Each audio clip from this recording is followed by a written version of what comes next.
اللہ اکبر اللہ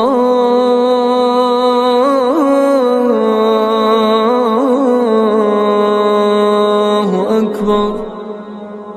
السلام علیکم ورحمۃ اللہ وبرکاتہ۔ حضرات و خواتین اسلام، بلا شبہ ہمارا خاندان اور ہماری اولاد خوشی اور انسیت کا سامان ہیں۔ بچے دنیاوی زندگی کی زینت اور مستقبل کے معمار ہیں۔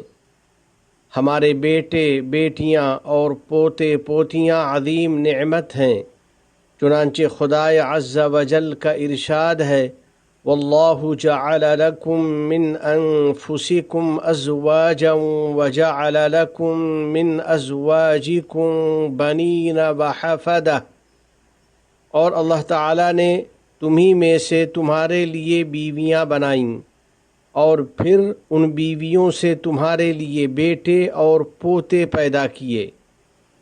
الغرض نسل میں افزائش اور فیملی میں اضافہ ایک قیمتی عطیہ ہے۔ اسی طرح افراد خاندان میں کثرت اور ان کا تسلسل ایک عظیم الشان نعمت ہے۔ باری تعالی جل جلالہ نے اس تعلق سے ہم پر احسان جتلایا ہے، اس نعمت کی رغبت کا اور اس کی حفاظت کا حکم دیا ہے، اور اسے انبیاء و رسول علیہم السلام کی سنت قرار دیا ہے۔ چنانچہ اللہ سبحانہ و تعالی کا فرمان ہے: وَلَقَدْ أَرْسَلْنَا رُسُلًا مِّن قَبْلِكَ وَجَعَلْنَا لَهُمْ أَزْوَاجًا وَذُرِّيَّةً۔ حقیقت یہ ہے کہ ہم نے آپ سے پہلے بھی بہت سے رسول بھیجے ہیں اور انہیں بیوی بچے بھی عطا فرمائے ہیں۔ اسی لیے انبیاء اور اتقیاء آل و اولاد کی خواہش رکھتے تھے اور باری تعالیٰ سے اس کی دعا کیا کرتے تھے۔ چنانچہ سیدنا زکریا علیہ السلام نے اس طرح دعا کی تھی: رب ہب لی من لدنک ذریۃ طیبہ انک سمیع الدعاء۔ اے میرے رب، مجھ کو خاص اپنے پاس سے اچھی اولاد عطا فرما دے، بے شک تو دعا کو بہت سننے والا ہے۔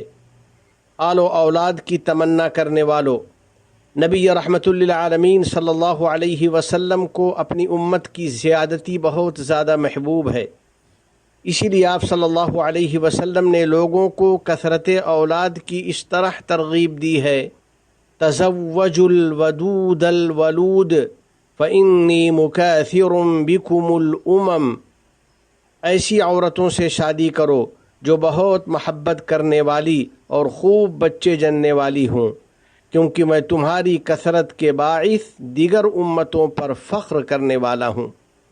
بلکہ آن حضرت صلی اللہ علیہ وسلم نے اپنے بہت سے اصحاب کے لیے بچوں کی کثرت اور اولاد میں برکت کی دعا فرمائی تھی۔ آپ صلی اللہ علیہ وسلم کی اس دعا میں واضح دلالت ہے کہ بچوں کی پیدائش میں بہت زیادہ اجر و ثواب ہے، اور اولاد کی زیادتی خیر و برکت کا سبب ہے۔ اس لیے میرے دوستو، اپنے بال بچوں سے محبت کرو، اپنی نسل میں اضافے کی کوشش کرتے رہو، اور رب کریم کے اس فرمان پر عمل کرتے رہو: وَابْتَغُوا مَا كَتَبَ اللَّهُ لَكُمْ۔ اور جو کچھ اللہ نے تمہارے لیے لکھ رکھا ہے اسے طلب کرتے رہو، یعنی شادی کا سب سے عظیم مقصد حاصل کرنے کی کوشش کرو۔ واضح ہو کہ اس سے بیٹوں اور بیٹیوں کا حصول مراد ہے، اور تم فیملی پلاننگ مت کرو اور اپنے بعد اپنی نسل کے مختصر یا منقطع ہونے کا سبب مت بنو۔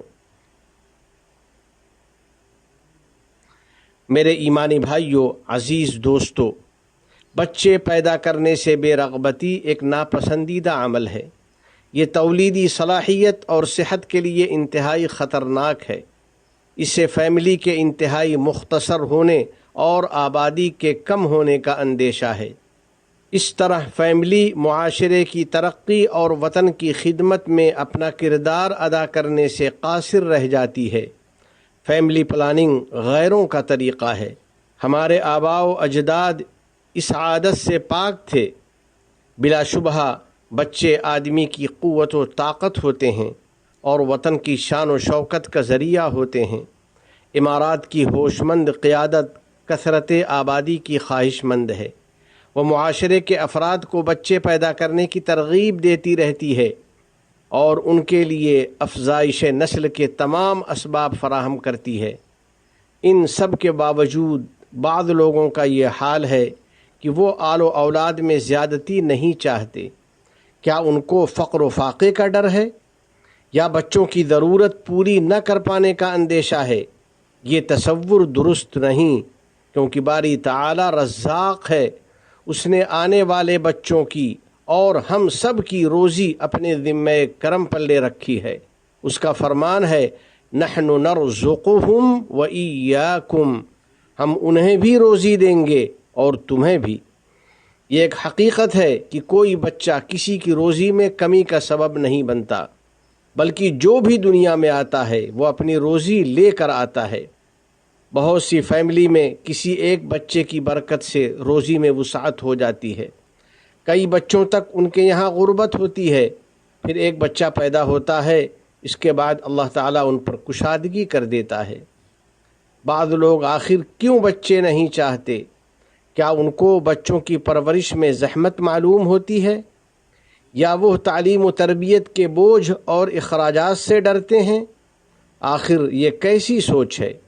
کیا ان کو بچوں کی تعلیم و تربیت کا اجر معلوم نہیں، اور بچوں کی دعا اور ایصال ثواب پر ملنے والے درجوں کا کیا ان کو علم نہیں؟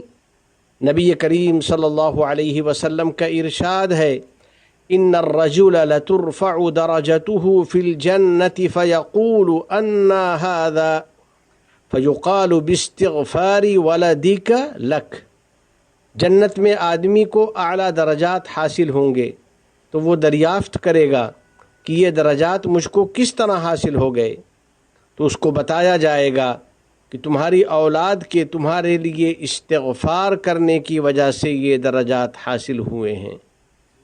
میرے دوستو، آدمی کی بس اتنی ذمہ داری ہے کہ وہ اپنے بچوں اور بچیوں کی تعلیم و تربیت میں لگ جائے، روزی کی کوشش کرتا رہے اور اس سلسلے میں اللہ پر توکل کرے، اس سے دعا کرتا رہے اور اپنے کو اولاد کی نعمت و برکت سے محروم رکھنے کی قطعاً کوشش نہ کرے۔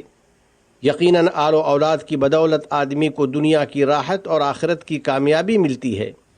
اسی طرح بچوں کی وجہ سے اس کو خیر و برکت اور اس کے وطن کو شان و شوکت حاصل ہوتی ہے۔ اس خیر و برکت سے اپنے کو محروم رکھنے کی کوشش کرنا درست نہیں، یہ بڑی ناسمجھی کی بات ہے۔ آخر میں دعا ہے کہ الہ العالمین ہماری آل و اولاد میں خیر و برکت عطا فرما اور انہیں ہماری آنکھوں کی ٹھنڈک بنا فرمائے، اور اس کے عوام اور یہاں مقیم افراد کو کامیابی اور سعادت مندی عطا فرمائے۔ الہ العالمین اپنے احکام اور نبی کریم صلی اللہ علیہ وسلم کی سنتوں سے محبت نصیب فرما اور ان پر عمل آسان فرما۔ ہمیں اور ہماری اولاد کو علم نافع اور عمل صالح کی توفیق عطا فرما۔ تمام گناہوں اور ہر قسم کی خرافات سے ہم کو بچا لے۔ ہمارے والدین عزیز و اقارب اور پوری امت مسلمہ کی مغفرت فرما۔ ہمارے تمام مرحومین کو جنت الفردوس میں جگہ عطا فرما۔ ہم پر باران رحمت نازل فرما۔ اس ملک کے صدر ذی وقار شیخ محمد بن زائد، ان کے نائبین اور ان کے ولی عہد کو توفیق و عنایت عطا فرما۔ یا اللہ، شیخ زائد، شیخ مکتوم، شیخ خلیفہ بن زائد اور دیگر مرحومین شیوخ پر رحمت نازل فرما۔ اس ملک کو دین و شریعت، علم و ثقافت، عزت و احترام، تعمیر و ترقی، صفائی و پاکیزگی اور حسن و جمال کا وطن بنا۔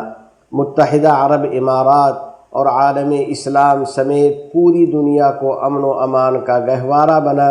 وفقنی اللہ وإیاکم لصالح الاعمال، وصلی اللہ علی سیدنا ونبینا وحبیبنا محمد وعلى آلہ وصحبہ اجمعین وعلى من تبعهم بإحسان إلى يوم الدین۔ السلام علیکم ورحمۃ اللہ وبرکاتہ۔ ابھی آپ حضرات کے سامنے خطبہ جمعہ کا اردو خلاصہ اذاعۃ القرآن الکریم ابوظبی کے تعاون سے پیش کیا گیا۔